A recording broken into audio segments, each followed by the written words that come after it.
ยุคนี้คือជាยุคមុនពិធីបុណ្យចូលឆ្នាំថ្មីមកដល់ហើយប៉ាបានឌុបកូន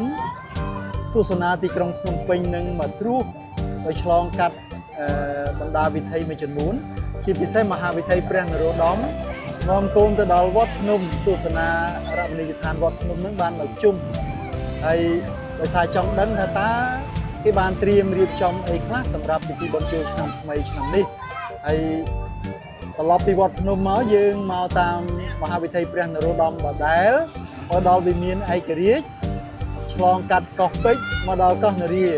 តែកូនបានសង្កេតឃើញអីដើម្បីជម្រាបជូនប្រិយមិត្តយើងបានទេបាទ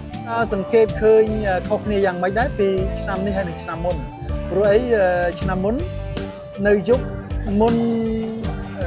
ពិធីបុណ្យចូលឆ្នាំថ្មីប្រពៃណីខ្មែរមកដល់ដូចគ្នាអញ្ចឹងគឺយើងបានចេញមកក្រៅដើម្បីមើលការរៀបចំត្រៀមបំរុងទទួលទេវតាឆ្នាំថ្មីហើយយើងឃើញឆ្នាំមុនហ្នឹងឃើញមានការលេង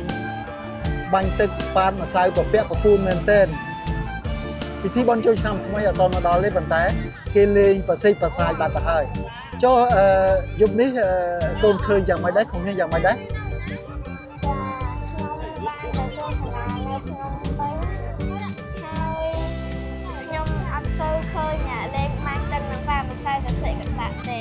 ខ្ញុំគិតថាវាអស្ចារ្យ